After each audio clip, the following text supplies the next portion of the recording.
Magnus, welcome to CNBC. It's great to see you. Excellent. Great to see you again and great to be here. So here we are at FII in Riyadh. I just wanted to get a sense from you about some of the conversations that you're having on the ground and why was it important for you to be here today as a Singapore-based startup accelerator?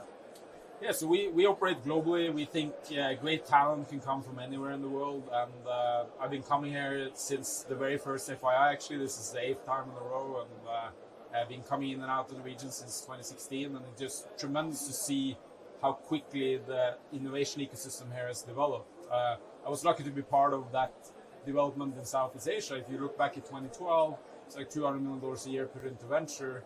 Now we're talking 20 to 30 billion a year, right? So that's all happened over about a decade's time. And you're really seeing the same thing happening here now. Tremendous amount of opportunities for great people to innovate, and more talent locally, as well as people all across the globe want to come here and build companies. Now, as I understand it, Antler is now the world's largest early stage startup accelerator. Is that correct? Yeah, so we are the most active early stage investor in the world. We're not really an accelerator. What we do is we look for tremendous founders and then we try to back them as early as possible. So we run these residency programs where great founders can come and work with us on iterating their business model, find great co-founders, we come in with the first bit of capital, and then we continue to invest in them up until Series C. So we can do anything from a few $100K ticket up to a $30 million ticket at Series C. So it's a whole span, and we do that across 30 locations, 6 continents, most of the innovative hubs in the world. Okay, so walk me through what you're seeing on the ground here in Saudi Arabia, and how would you characterize the ecosystem here? There seems to be a lot of cash moving around, lots of young founders, lots of entrepreneurs, but is it investable? Yeah, so I think capital has always been here, right? It's always been a capital-rich ecosystem. What I think is very interesting right now is more and more of the best people here choose the path of entrepreneurship. And the other thing that's happening is the destination is becoming much popular for talents and founders from all across the globe. So a good example is we have founders apply to be part of our residencies, and for the first one that we ran here a year ago, we had 2,000 applicants. 2,000 applicants from about 20-ish countries.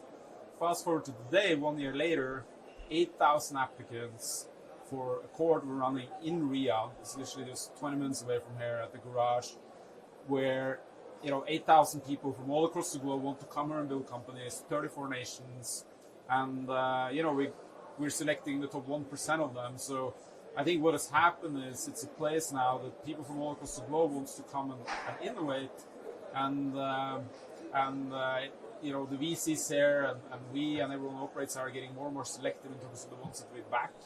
And I think that's when the force of the capital that is here really starts to matter. Right, because once you have great talent, great founders, building great businesses, that is great leverage for them to continue to grow the companies and be present there and building their headquarters there over a long period of time, not just get acquired when they hit the $100-200 million valuation from a foreign company, which has happened to a few of the early tech successes there. Talk to me about the portfolio and some of the companies that you have been able to find and eventually invest in here in the GCC. Yeah, so the great thing is you obviously have a lot of the proven models being built there, which is literally taking great models that we've seen built other places very successfully and building it for the first time in the region. But what we're seeing more and more of now is deep tech companies who are solving really new topics, new problems with new technology, which hasn't been done anywhere else in the world.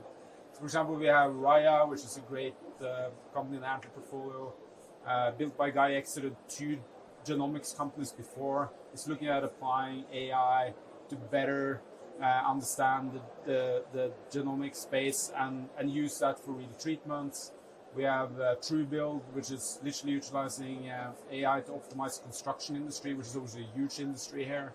And we have Neocore, which is literally using brainwaves to control things around you in the same way as we've seen in a number of companies in the US building.